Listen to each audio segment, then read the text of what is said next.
Hey, welcome everybody to the Prim Show. My name is Prim, also known as Eddie. I will be having a guest today, somebody I find very interesting when it comes to the comic book industry, as far as collecting and having a vast knowledge on comic books. I'm waiting for him to pop up. While I'm waiting for him, let's just talk about what I've been up to since the last couple of years, where I haven't been streaming. The reason why I haven't been streaming basically is because I've been working. Life got in the way. Um, I'm very consistent, so I didn't want it to be like having a Sunday live stream or a podcast. Then the next Sunday, I don't have anything, which is not good. Um, and with that right there, I figured, I would just wait to the right time where I can just be consistent, do on a regular basis, and have fun with it, which is the main objective, to have fun, enjoy yourself and enjoy anything that you like to do, which is comic books, collecting movies, and everything that's in between there. Um, Sometimes I will have guests. Sometimes I will be at certain events. This year is definitely going to be a good year to be a part of this hobby of mine. Um, I am based, or I'm located in Hamden, Connecticut, which is no more than maybe an hour and a half from New York or Manhattan. Which I'll be going down there in what's that comic book store? Midtown Comics. But I also will be going the other direction, going up. Um, in Boston, Massachusetts, where I can see what they have up there to offer, and maybe in Rhode Island, because we're right next to Rhode Island. So just waiting for people or one person to pop in. There we go. Let's see. There we go. Juan, how you doing, man? Doing good, man. How about yourself? Actually, I'm doing real good, man. It's good to have you on my platform, man. Awesome. Thanks, man. Thanks for having me. Good, good. So, I definitely want to give you a background on myself. I've been collecting since I was maybe 12 or 13. Right now, I'm 53, so it's been a while. I have been going in and out of the collecting, which I just started again, like maybe a year and a half ago. My aim this time is to do short runs, mini runs, because we both know if we just collect, we collect until we're done, and the house can be filled up, which is no problem with that. Yeah. But an apartment, so I have to be mindful. Um, I'm an artist. I dibble and dabble a little bit, so I do some artwork, here and there. I'm a big movie buff. I love movies. So some of my main genres is like suspense, horror, and action. What else? Yeah, basically that's it. Just really just a chill person who likes to do this hobby and take it somewhat seriously. And it's funny because when I first got on TikTok, you're like the third person that came through on my scroll, and I followed you. And when you started popping out, I was like listening to some of your information and some stuff that you was doing over there. I'm like, this guy knows his stuff, but you're so authentic with it. Like a lot of them are. So I say, you know what? If I ever start my podcast again, which this is my first guest, my first time doing it. So welcome. Awesome. Thank you. Not to see if I can reach out to this brother and get him up there. But I have some questions for you. I don't want to be rambling on. I wrote them down Okay. as a good host should. With my glasses on. No doubt. And okay, Juan. So the first question I have for you is, how do you get into comics? Man, that's a loaded question. Like you said, I got into it when I was younger. When I was like, man, maybe like 11, 12 years old. Like back in the 90s um, when Spawn was first coming out. I was collecting a lot of Superman back in the day. Superman was my like go-to character, but um, Spawn is what really got me into comic books like heavy. Todd McFarlane and what he's done with Image has just been amazing. Mm-hmm. But then growing older, you get into high school and everything, and the interest shifted from comic books to girls, and I kind of left comic books for a while, and then maybe like 2001, I started collecting again, Mm-hmm. and ever since then, man, it's just been collecting and selling and collecting more. So, and like you said, you got to be mindful with your collecting, because then you're just going to have long boxes and long boxes, and your house is just going to be filled with books. Mm-hmm. You don't know what to do with them. So, yeah, you definitely got to be mindful. This is last year. There's 1, 2, 3. There's 5 boxes. The top box Yeah. is not full yet, so that's what I mean. And some of them are stuff I had already, but I started off with 2, and I ended with the other 3. Nice. So when you did stop collecting, were you peeking back in like I would? I would occasionally go to my local comic book store, just peek in there and see what's going on. Like here and there, I would see what my friends were collecting, and I would talk to them about what they were collecting. But I kind of like tore the band-aid off like clean, and I was out of it for a long time, like I said, and Mm-hmm. graduated in '97. And then I started to get back around that time, but then really didn't dabble a lot into it. But like Mm-hmm. around 2000, 2001 is when I got really back into it. Um, but yeah, it's been all downhill since then, or uphill, or whatever is Okay. the most best scenario to say, whatever. All right. So how many do you think you have in your collection? Just a rough guesstimate.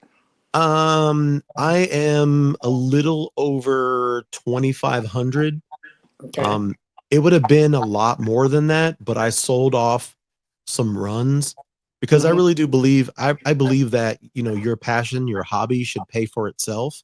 Mm-hmm. So when I complete a run, I try to like get them in trades, or in omnibuses or compendiums, Mm-hmm. and then I'll sell off my single issues all in one. I don't want to break them up. I just want to sell them all together, just to Okay. get rid of chunks of my collection, so I can use that money to go and buy more comic books, and just keep that kind of thing going. So it's a But method to. yeah. Okay. Oh There's a yeah, method. there's definitely a method to a madness. Yeah, for sure. Okay. So other question I have for you is if working in the industry, what would be your job title? Ooh. Um, I don't know. I mean, you're talking about the comic book industry, right? Yeah, it could be from the editor to writer to an artist to an inker. So I've actually been writing a book that I want to put out the past couple of years, and I'll write it, rewrite it, Mm-hmm. have some people read it and see how I should change it. Mm-hmm. And it's been in development for a while. So I think I would definitely want to be a writer if it comes into being in the industry. Okay. Um, but yeah, like man, starting your own comic book is a big thing, like you got to get an artist. Mm-hmm. It's a big thing. But yeah, for me it would be a writer. Okay, that's fair. So the other question is, how do you come up with reading 2,000 comic book for 2025? How did that spawn? So if you know, where's my hat? What my handle is Juan Reads Comics. And Mm-hmm. all last year, I mean, I was reading some comics, but I wasn't reading as much as I was buying. I was Mm-hmm. buying more than collecting. I mean, reading.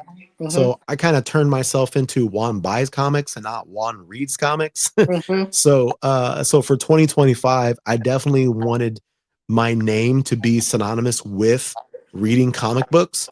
Mm-hmm. So that was my whole thing. It's like, all right, this year my goal is 2,000 comic books. If you do the Mm-hmm. math, it's 6 books a day. And I got like 3 or 4 other people that we hold each other accountable. Hey, how many books did you read today?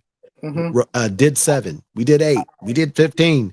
So, but yeah, I think it's good for the brain. It's good for, your phonetically, to be Mm-hmm. phonetically sound, to like Mm-hmm. know what's going on in the comic book world, Sometimes a little bit of what's outside of your window is inside your comic books. It's a great Hmm. medium. I love it. Yeah, I definitely love it. So how long does it take you to read one comic? Like half an hour, 15 minutes? Depends. Oh, depends on the book, and depends on like what I'm doing. I Hmm. like to go outside of my house and read because I have a lot of toys and a lot of things that I like, so Okay. I get distracted at home when I read. Um, Okay. Food and TV and then Hmm. social media. So I like to go out, put my phone away in my bag, Hmm. go to a nice little bar, get a couple drinks, and just Hmm. read all my books there. But depending on what setting I'm in, but around like 15 minutes, maybe less. Sometimes when I go to use the facilities at home, I would take a comic book with me and Hmm. leave my phone in my room, and Hmm. then just go to the restroom and take a comic book with me. Yeah. But yeah, it takes me about 15 minutes, maybe sometimes a little faster than that, depending on how well paced the book is. Yeah, how much you into the book? Yeah, I see that you go to a what is it, a grill or is it a bar that you walk to? Oh yeah, yeah. So that's like right across the street from my comic book shop, which my shop is a old um uh fire station. So they took an old fire station and Nice. turned it into a comic book shop. So it's pretty cool. I enjoy it. How long have it been open? A little over 2 years now, I should say. Yeah, it Is not is hasn't that been open walking that far. is that walking distance from you? Like you can get there quickly, fairly quickly? Not really. I actually recently moved shops from the one that is actually closer to me, but Mhm. I decided to change.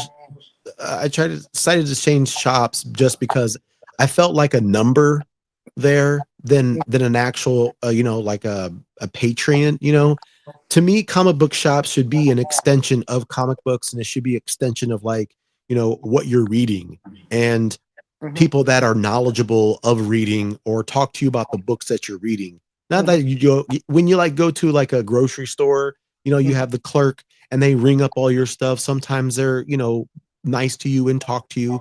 But Mhm. most of the time, those people that are ringing up your stuff, they just want to ring up the stuff, bag it, and get out of here. That's how I felt. I felt like going to a grocery store at this other shop. This Okay. shop, I'm in there for like 2 hours talking comic books, talking about books that I read from last week, and Mhm. I don't know. I just love the environment. And then there's other people that just come in and chill and talk about Dungeons and Dragons, and Mhm. it's awesome. It's like extension of being a geek. That's what my feel of what a comic book shop should be. I think you hit it on the head perfectly. When it comes to collection or a hobby, if you go to a store that's selling that hobby, I think the owner or people who's running a propriety should be a part of that. They don't have to be high level, but some enthusiast to it, Yeah. interaction. So I went to the same thing with my comic book store where when I stopped years ago, and they got this new guy in there to run that particular shop, and it was very, hey, how you doing? Mm, that's. Don't look at you. That's no problem. Yeah. I stopped going there. 25 years later, I go back in there. He's still there. He got law locked and stuff now. So we try it again. Hey, how you doing? Hey, how you doing? And now we're interacting because we're not. And I get it now. When you're a patron, you work, you save your money, you look forward to this. This is our outlet. And when we go to these places, we're not acting like kiss ass, but a little interchange of conversation. And then Yeah. you, I'll be back next Wednesday or next week, wherever the case may be. So I definitely agree with you. That has been somewhat of an issue I've been hearing here and there on these platforms where certain comic book owners are very just shut down, I guess. Yeah. I'm sure what the case may be. But yeah, you're right. So if you want the money, you have to do a little interaction and you with the Yeah. public. Yeah, definitely. I mean, you definitely have to, talk to your patrons that are coming in there week by week, and that have a pull list. And I'm not trying to brag or anything, but my pull list is pretty heavy. So And I'm that's like, the so main one I'm going to be focused on. yeah, exactly. Like I don't want to have special attention. Don't roll out the red carpet or anything for me. But Mm-hmm. you know, I'm supporting your business, and I'm talking as a content creator. I'm talking about your shop. So I feel like I don't want special attention, but I I'm want you to throwing notice me. You know what I'm I'm saying? Like, I'm throwing you a bone. If exactly. I'm Yeah, the you know. creator, you're consistent. Besides putting money in my pocket, I will. Hey, I got this from the Prim Shop, Cool LC. So they go through there and check the guy out. Yeah, one hand washes the other. Right. So the next question I have for you is a good one. Is who are your top five superheroes? Ooh, that is a good one. Um, I would have to say number one is probably going to be Superman. Superman has always been that he's, character he's that that dude for you. say it again. He's that dude. He is that dude. Hmm. He he's a person that we definitely, like, all of us can look at and try to emulate. Hmm. He is a Even though he is not from this planet, he Hmm. tries to do right by the people that he's around. He loves very fiercely. He loves Hmm. the people around him. Then he created a family, and then he Hmm. treats those people with respect and with, I mean, he's just a great individual. You know what I'm saying? Like, if he was real, he would be like the pinnacle of what a United States American should be, you know, He's first of he's all. he's a flagship for the United States of America. Because when we Exactly. think of Superman, it does seep into our psyche Yes. when he first was created, and he does worry about everybody else's well being and safety. So I definitely agree with you. Yeah. Uh, I do enjoy Superman. I think he's a terrific superhero. I like what they've done with him. I think DC is very good at the material, keeping it genuine and to the source. Why modifying it and going different directions and stuff like that. So Yeah. that's the Yeah, for first one. sure. And Yeah. second one is Spider-Man. I mean, Can't Spider-Man go was my wrong. yeah, Spider-Man's my second love.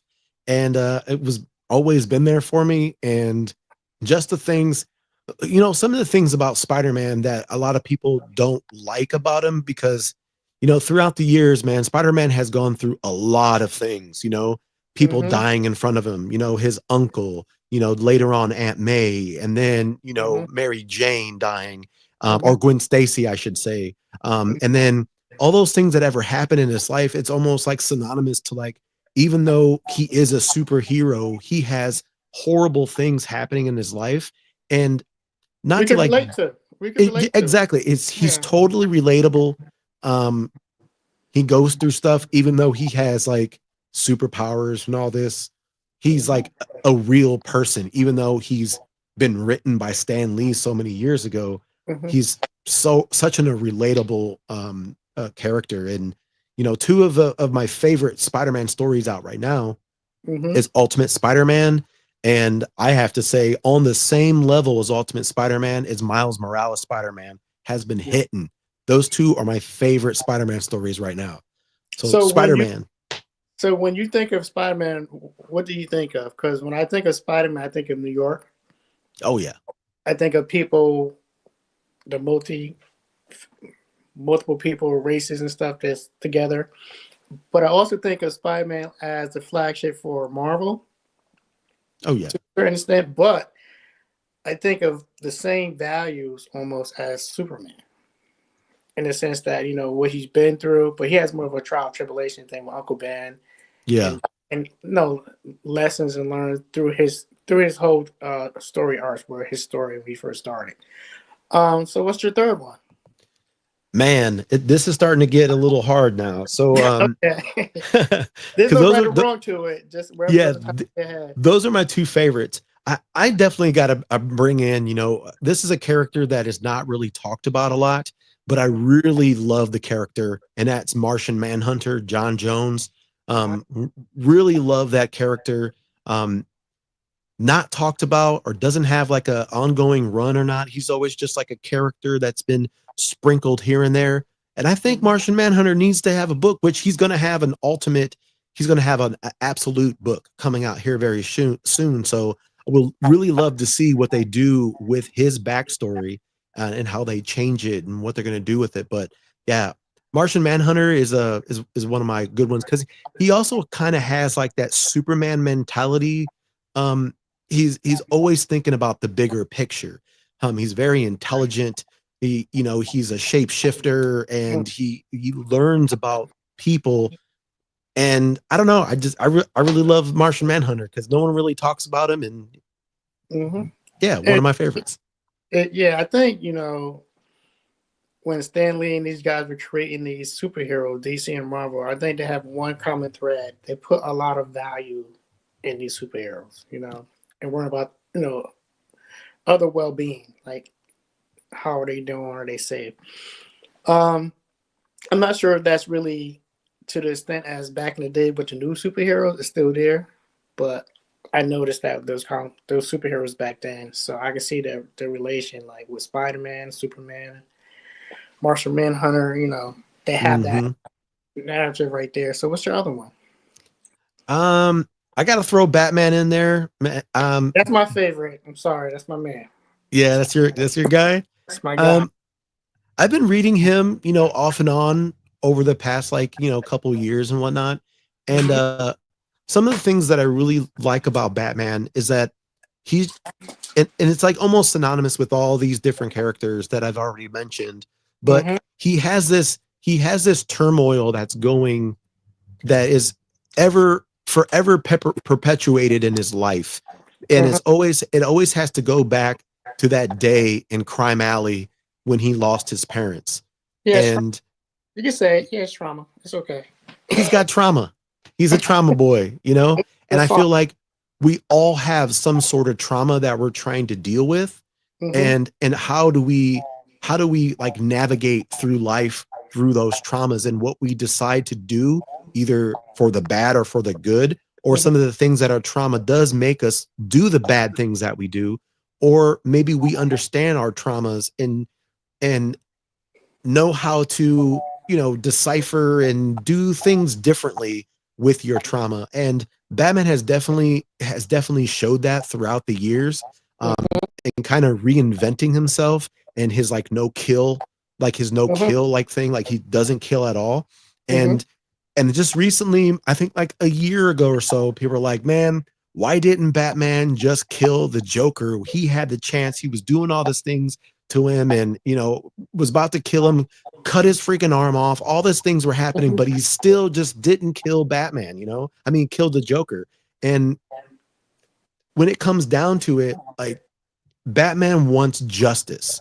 And at the end of all that, if you end up killing someone, you only as come as worse as the people you're trying to stop. You're never He going to be better than that. Yeah, he so when it comes to Batman, I think you definitely hit all the characters right on the head. Like you definitely know your stuff, which is cool. When it comes to Batman, I think of his trauma. Trauma to me is something that you have to live with and understand and cope with. And sometimes you can use it as a tool to get you going sometimes. Depends on the person, right? Yeah. But he has the same thing that we just said, hit the core value and worrying about other people is right there. But that him not killing is definitely a symbol of like we get it. You push your limit, things happen, but if you cross that line, you never come back. And it Exactly. shows restraint. So that's one of the main things I do like about Batman. Definitely my dude. And then one of the facet about Batman that I really do like, and that you've seen grow in him over the years, is that he's become more compassionate with the people around him. Even though he keeps Yeah. people at arm's length, like man, he put Dick Grayson through the ringer, man, and to the point where Dick didn't want to be Robin no more, and he was like, Mm-hmm. "Leave me the f alone. I don't Mm-hmm. yes, I love you, but go away." Like that's Mm-hmm. why he became Nightwing. And Mm-hmm. then, he got another Robin, and it's like Batman cares about other orphans like him, and he doesn't Mm-hmm. want to see them go down the same path as him, but at the same time he pushes them away, which then in the same sense gives them that same type of trauma, but then he's starting to learn how to be more compassionate.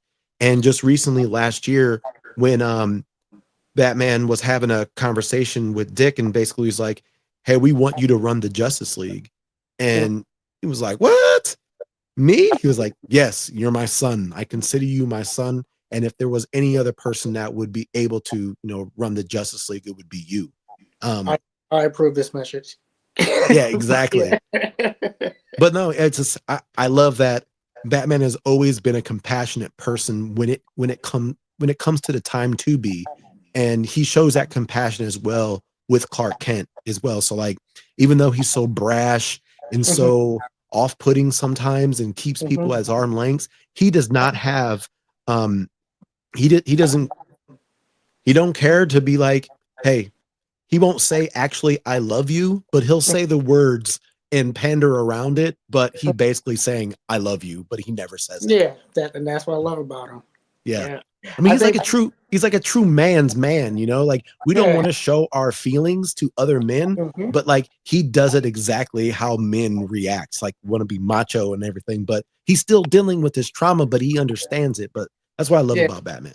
yeah. He's a double-sided coin to me. He definitely worries about your well-being, and he wants you to be okay.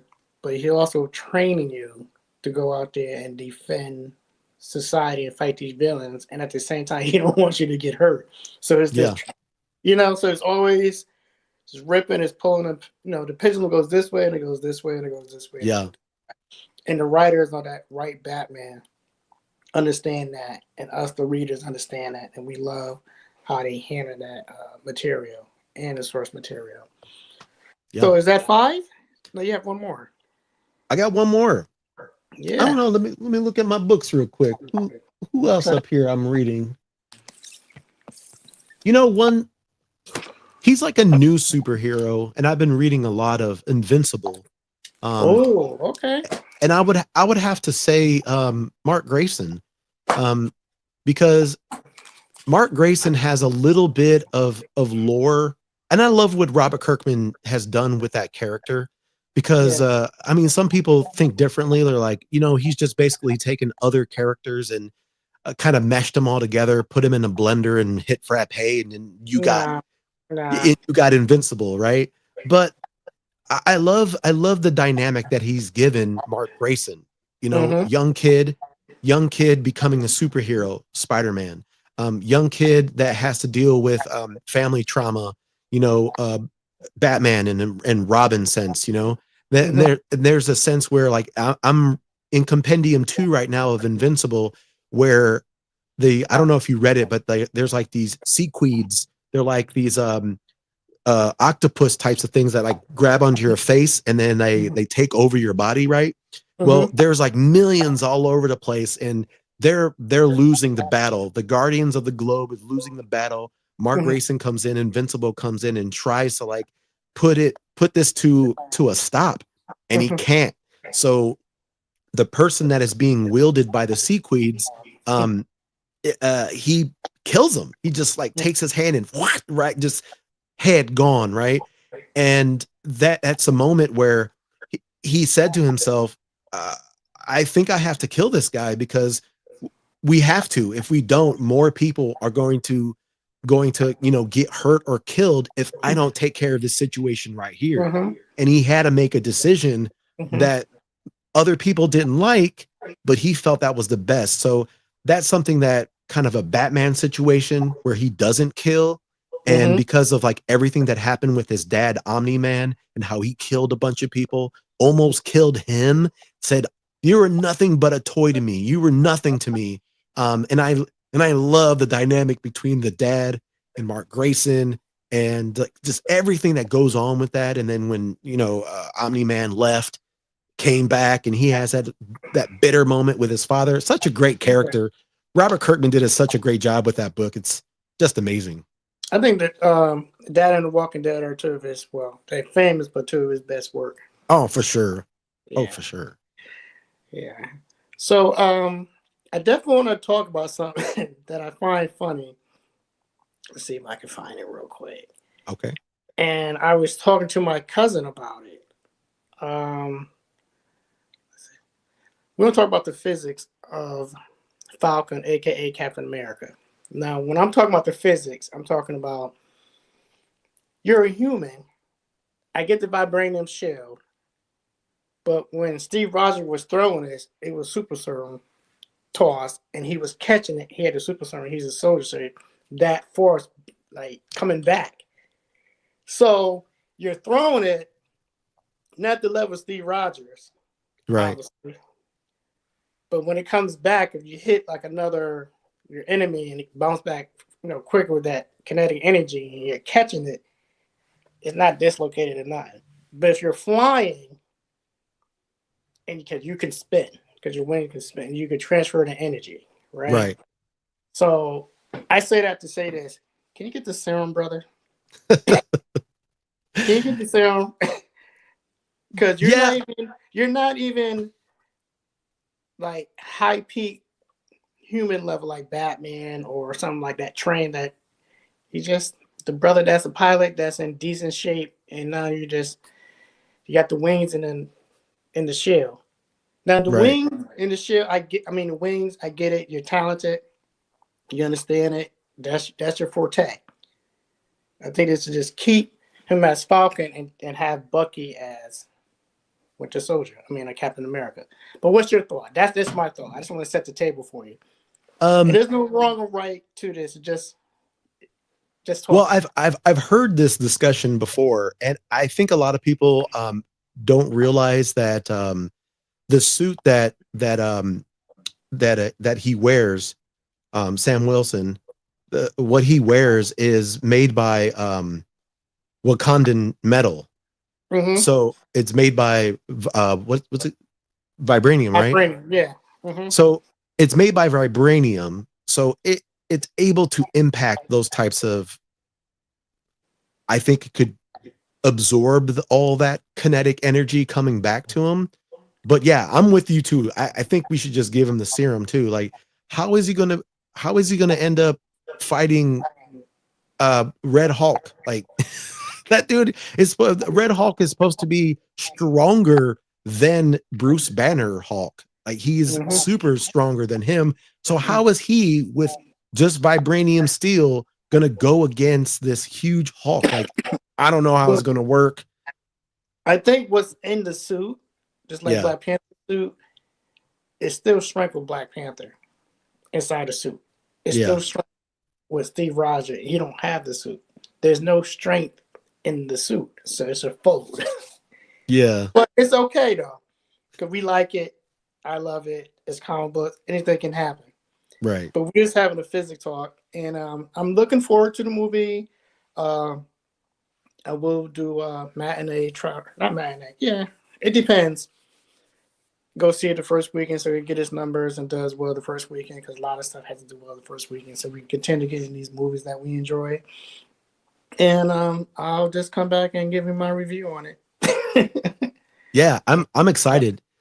I try to steer away from like rumors and trailers and just Mm-hmm. try kind of go with what like the comic books are saying because Mm-hmm. like really like the trailers like sometimes lately they just give too much away.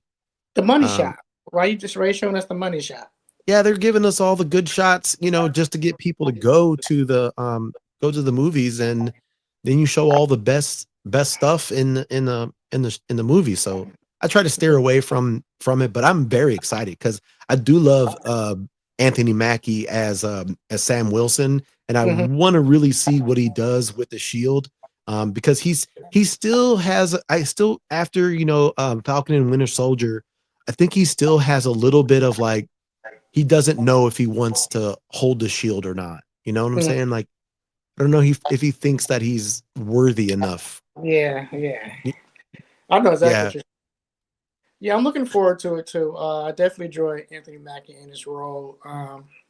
So far, so good. Um, let's see what happens. yeah, Let's see what happens. So since we're on YouTube, let's talk about the migration of TikTok. I call it the migration, the great yeah, migration.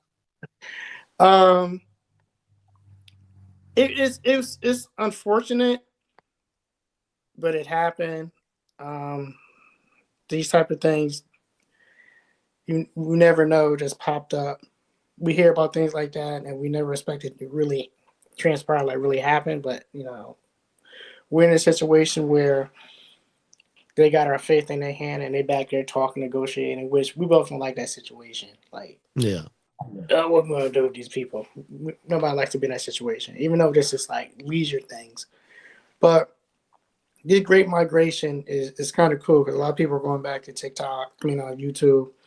And it kind of worked out for me because I was trying to figure out how I'm gonna get back on YouTube, and this happened. And everything kind of like came together because I was off for a couple of years, and I felt like, if you're not consistent, don't jump up here, you know. And I'm a very consistent person, so every Sunday I will be up here doing something. If I'm doing it from my Nice. phone or from my iPad, like right now, it got to get done, and then I'll slowly build myself up, you know. But I'm gonna reach out to more people like yourself. Definitely glad that you came through, took time out your day to chop it up with me a little bit about comic books. Yeah. I did a little research on you, as you see, try to see who you are. Yeah. And you're a cool dude, man. And I Hey, can see a thank you. lot of positive things going on for you this year. But what do you have planned for this year? Think that you want Um, well, I'm continuing trying to build my YouTube page up. to? Just because, the whole thing with TikTok and not really knowing what's really happening. Mhm, I really do believe that Meta bought it just for the little things, little like alterations that has been happening within TikTok. Kind of mhm, looks like Instagram and Snapchat, like some of those mhm, little things that are happening over at TikTok now. But it, you know, I'm building that over there over on YouTube.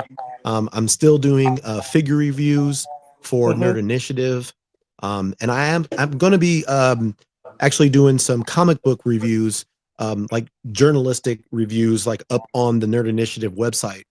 I'm going Mhm. to be doing that on February 10th next month. I am going to be interviewing Jason Aaron, um, the comic book writer that gave us he did Superman. He's doing absolute Superman right now. He's doing Teenage Mutant Ninja Turtles. I mean, the list goes on. Yeah, Jason Aaron, the man. And then he's got a new book coming out. He's got a new coming out in March called Bug Wars, and we're Bug going to be Wars, that talking. sounds good. Yeah, Bug Wars. He gave me the first two issues, and I read it, and it's pretty freaking stellar. It's Jason Aaron. You can't go wrong. So, and this is Okay. his like it's for Image Comics, and I'll be talking to him with Tommy Mhm, from World at War Comics. We're mhm. gonna take a little hour and talk to Jason Aaron. So be sure to check that out on February 10th. All right. Well, I'll probably put it on my Instagram, my Facebook, and my TikTok and promote it for you. Okay, thank you. Yeah, yeah. So on my podcast, I usually have a thing where I do a trivia round where I ask funny fact questions to my guests, which is supposed to be fun. So I start off with the five, and it's like a speed round. So Okay, let me know when you're ready, because uh, let's do it. okay, let's see.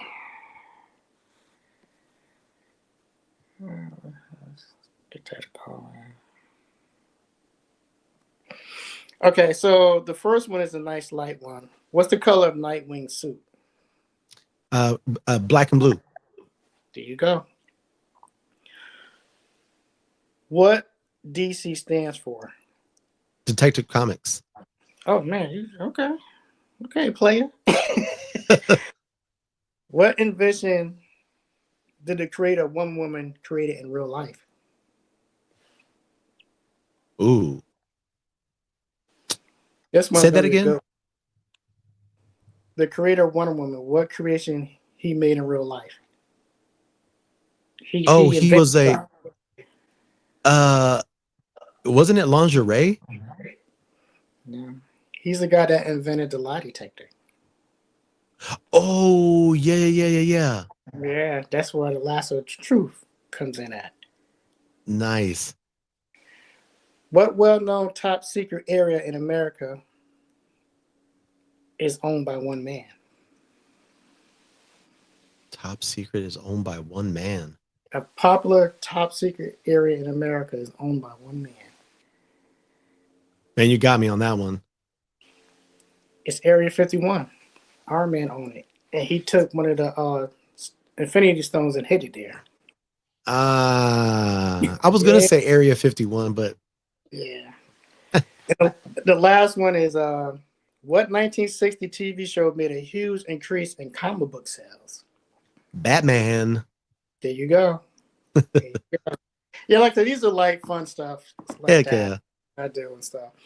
Again, I guess let's see if I can get your information down here so people can see what's going on. Thanks for coming through. Thanks, man. Yeah, man. You know, like I said, it's real light and fun. There must supposed to be 2 more guests, but work and situation happens, so just left us 2, which is fine.